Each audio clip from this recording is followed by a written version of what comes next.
Hi everyone, welcome to Goddess Gardens. So, First Dates Hotel starts this week. And as a few of you know, I was on First Dates about 4 years ago now.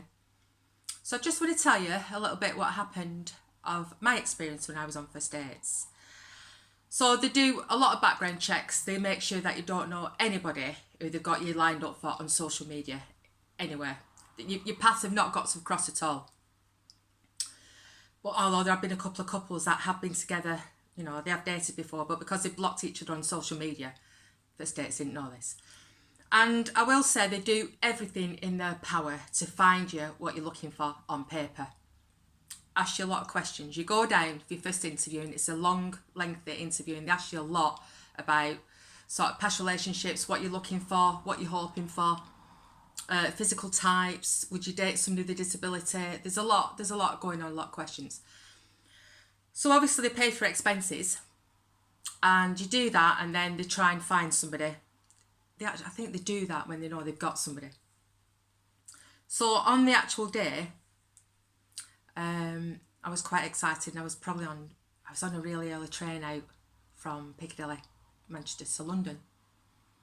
And I'd said to him, I hope to God I'm not one of the first ones in. Of course I was one of the first ones in. I was back home by 10 o'clock. You know, it was a really long day. But I bought some new shoes, like you do, and I had an outfit that was taken with me. And when I was getting changed, I got there, somebody sort of gave me directions what to do when I got there. I got a cab and they sort of set up in this other restaurant first. Not set up, but I sort of got changed in this other restaurant, and this team are there of research and stuff like that, and they're offering you a drink. I said, "Oh, can I have wine?" They went, "Oh yeah, you can have wine." So I had a glass of wine, and they didn't tell you anything. They wouldn't tell you anything at all. This was series 4. This was about 4 years ago, so this was series 4. In series 1 and 2, French Fox Fred wasn't in the first 2 series. He only came in on the 3rd, and that really is when it started taking off. But in the first couple of series, they did actually used to send you a picture and I think a name of who you're actually meeting. But after that, it was a proper blind date. You do not know what's going to come through that door. So as I'm getting changed, I thought, right, let's get everything. I realised I'd left my shoes on the bed, brand new shoes on the bed. I've done that before, you know. I've done it with swimming costumes when I went on holiday. I've done that twice. Left swimming costume, brand new swimming costume on the bed. But the shoes made a difference to what I was going to wear. So I ended up wearing more or less the same outfit as what I travelled down in, and I was gutted about that, but there's nothing I could do. So when I went in, I met Fred, and Fred is better looking in real life. He really, really is. He's absolutely stunning. And obviously Merlin, bartender. And I was sat there waiting at the bar for my date, and seemed to be ages. It does seem to be ages, but you're quite nervous. But you don't see any cameras. You do not see any cameras, so you don't realise you're being filmed at all. So when this guy came in, on paper, it was everything I wanted. And then we got sat down and I got to know him a bit better. And obviously it's all edited. We were there 2 hours. You probably saw, less than 10 minutes. And because you don't realise there's any cameras, it is quite natural. And my guy was quite good at talking, which was great because you needed that. Otherwise there's awkward silences, and he was dead easy to get onto, get on with, I should say. Get onto. But I did realise I wasn't for him. I knew I wasn't for him. I thought he wanted somebody younger. I just knew I wasn't for him. So afterwards, as soon as you come out, they split you up. And then you do some press photos. I did press photos. He was probably doing that interview after where they get you on your own and say, what do you think? And this, that and the other. And then it was vice versa. And I didn't actually meet him till possibly about an hour later. Honestly, it was mad. And then, I can't remember who was sat down or whatever, and who walked in. And by that time, I knew he was going to say no. So I thought, I could say, no, it's fine. I thought, why should I? I'm going to be honest here. I'm going to say, yeah, actually, I would like to see, but I know you don't want to. I thought, no, I'll be honest. I won't say, oh no, it's all right, we'll stay friends, when that isn't really what I wanted. So they asked, do you want to see each other again? And I just said, well, I do, because I fancy you. And he sort of went, oh, right, you know. And I thought, I know you're going to say no, so I've got nothing to lose, really. So he said, oh, well, you know, I can't even remember what the reason was, if there was one. But at the beginning, when we first met, he forgot my name. And I think that's easy done, because it's nerves. It's like, there's so much going on. And you're aware you're in a restaurant and you don't know anybody.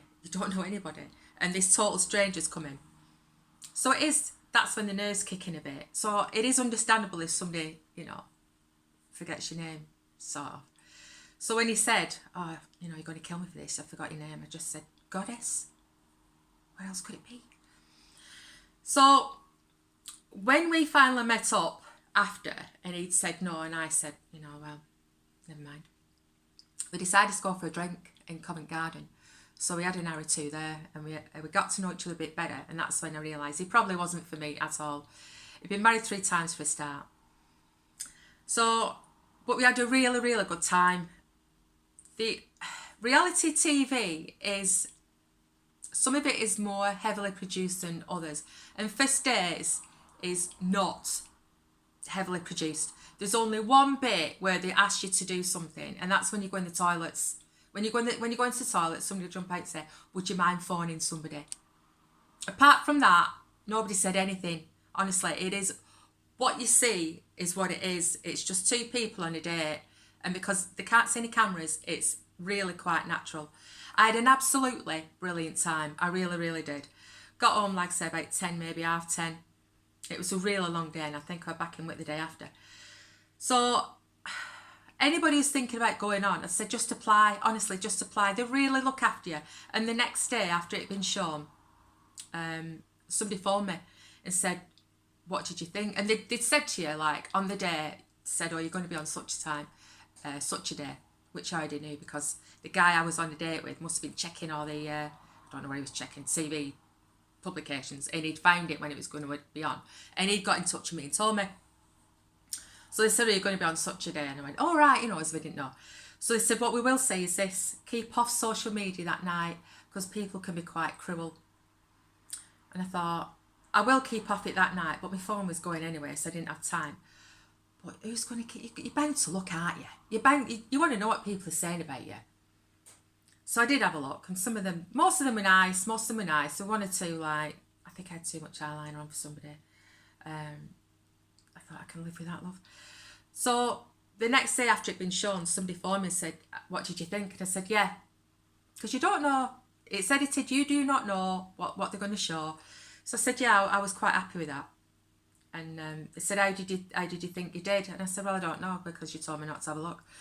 So they said, oh, you did all right, you know, on social media. Well, 2 choices, absolute 2 choices. So I said, well, you know, I am glad about that people were kind rather than cruel. But I had a really good time. And I am still in touch with the guy, with Facebook friends. I think he's about to get married again. And good luck to him, because that's all we want, really. All of us are looking for somebody, you know, just somebody to get on with, to share parts of your life with, maybe the rest of your life if you're lucky. So good luck to him. And like I said, my experience with First Dates was absolutely brilliant. But on a final note, did anybody watch Naked Attraction this week? It was like an older version. They had 57-year-old Judith, who was a character. I watch it on a regular basis because I like the comedy value. Like Anna Richardson says at the end, so James, what do you think about Lucy, you know, and they're all stripped naked? And without fail, one of them will say, she's got nice eyebrows. Like he's no sister, friggin' eyebrows. So I watch it for comedy value. But this Judith was absolutely hilarious. She was funny, but she was verging on that thing where older people get really, really crude for attention. But there'd been absolutely nobody else like her on that show, you know. All the younger ones in the 20s and 30s, forget it. She was something else. If you haven't seen it, you've got to watch it. Honestly, she was hilarious. But yeah, you need to watch Naked Attraction. And First Dates Hotel, back on, you need to watch that. So, on that note, see you soon.